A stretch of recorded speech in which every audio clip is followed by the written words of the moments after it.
Hello! Welcome back to another episode on MegStories. If you like what you see, please like, subscribe, and click on the notification bell so you don't miss out on new content. A big life lesson caught wife's secret affairs at an office party. Here's my tale.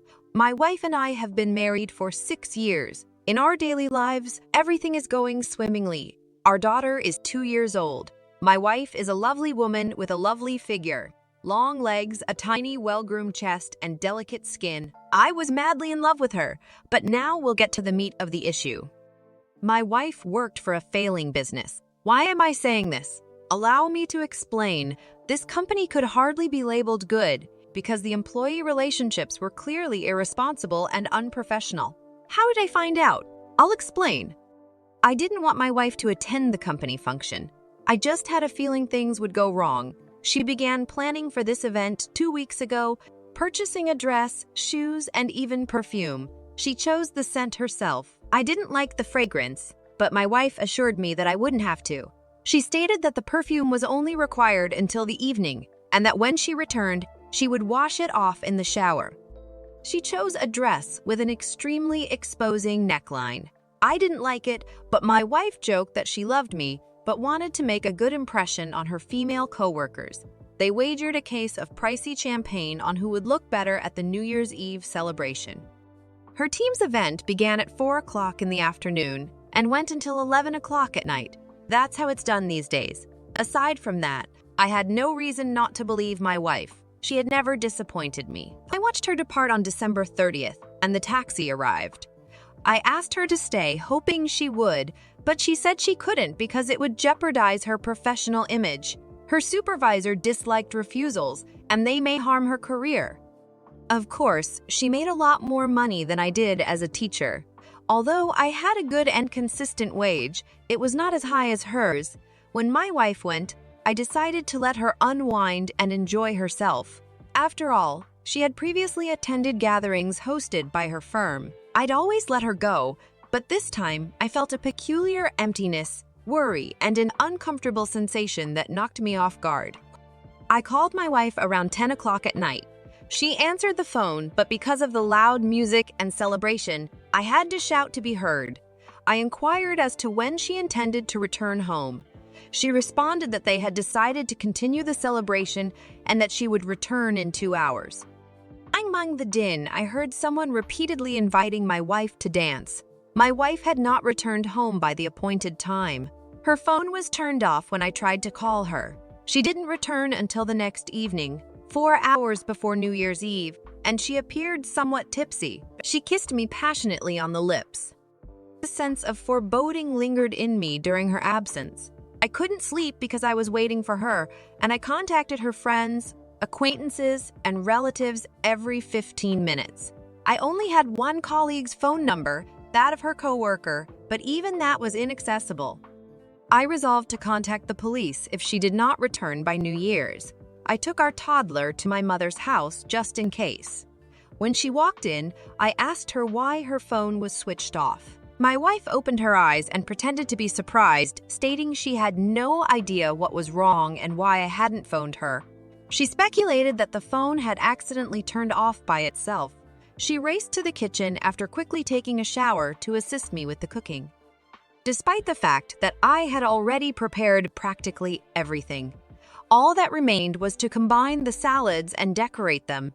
I never stopped trying to figure out where she had gone during her time in the kitchen, despite the fact that she had only been gone for a few hours, but she kept putting off the subject till later.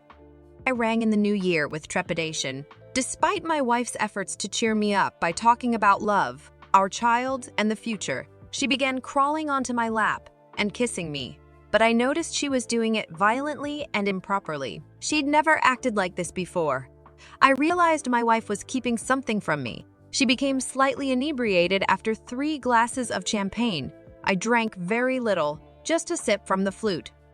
That was it when midnight struck.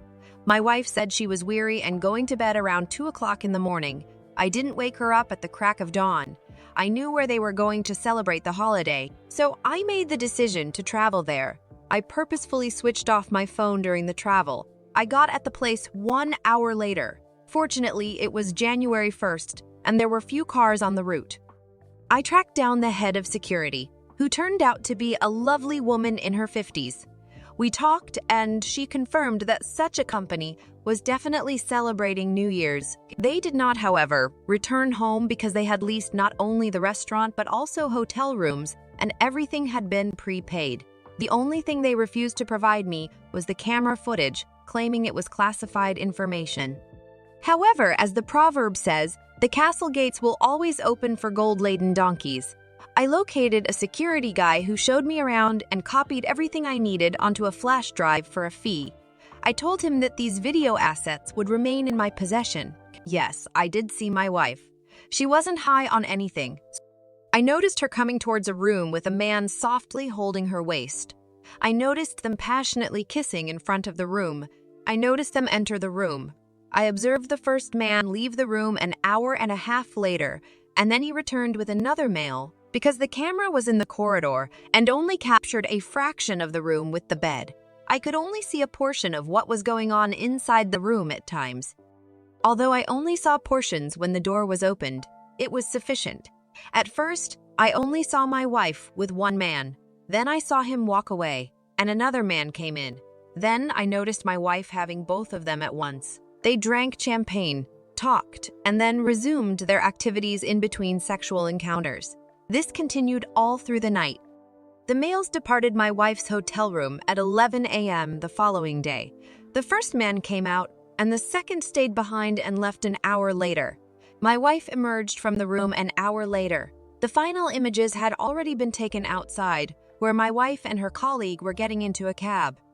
I was driving home, filled with rage and frustration. I almost got into an accident a few of times, but I didn't stop. I got home late at night. The entire day and evening was spent watching the video and downloading the necessary episodes. My wife initially greeted me with wrath, but as she looked at me, her anger transformed to compassion and hurt. With a hurtful tone in her voice, she inquired as to where I had gone and why my phone was unreachable. I replied no one had phoned me, took out my phone and turned it on in front of her, explaining that since I hadn't turned it off, it must have shut off on its own. I seemed to be perplexed, saying that I had likewise wondered why no one had called me.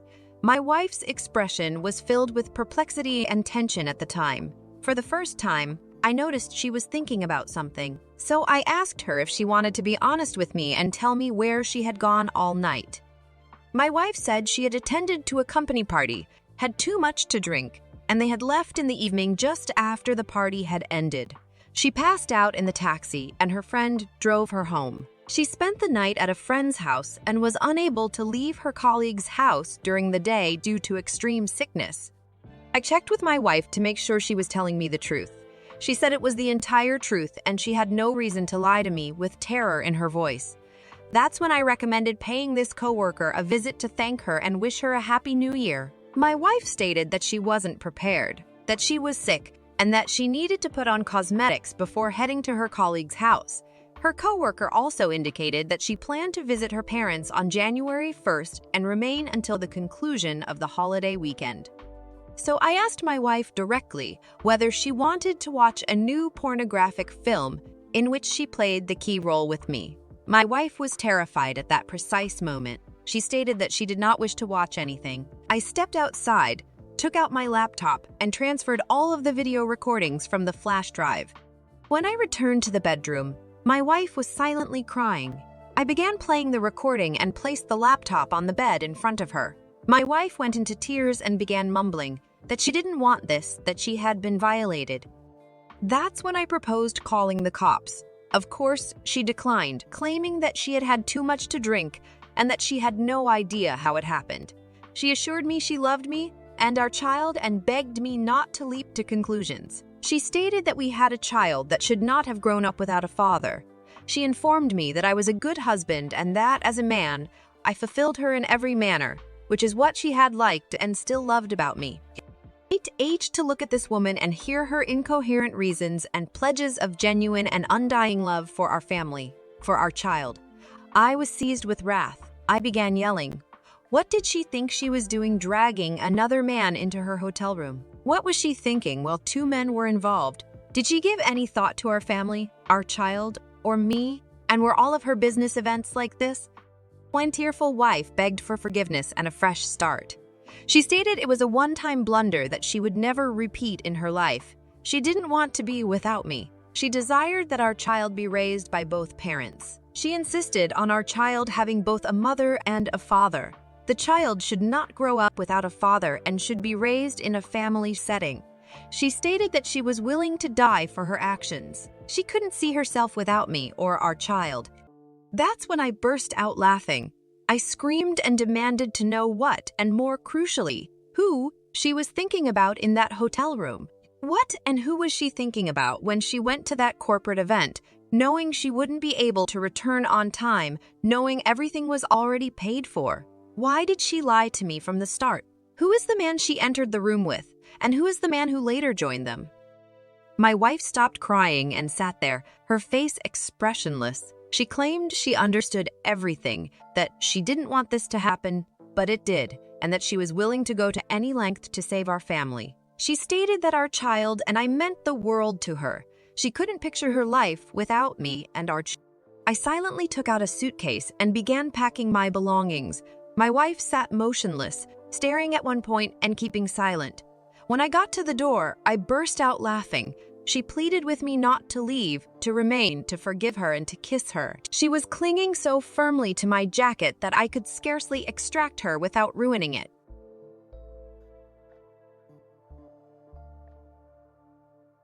I turned and walked away.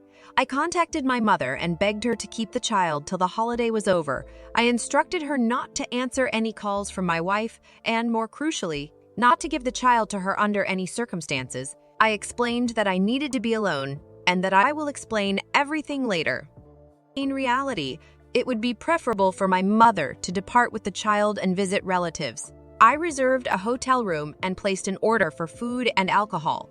I lie in bed watching TV, drinking and nibbling and pondering on events in my life. Then I fell into a drunken slumber. During the day, the phone woke me up. It was my father-in-law who inquired about our visit, together with his daughter and grandchildren. I replied that we simply would not be able to attend. That's all there is to it.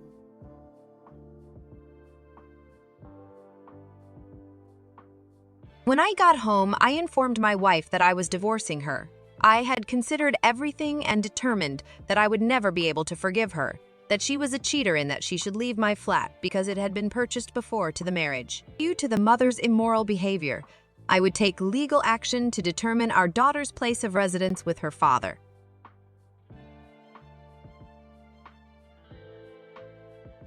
I walked out, turned around, got in my car, and drove away. Nobody could stop me any longer. I tracked down her 2 co-workers.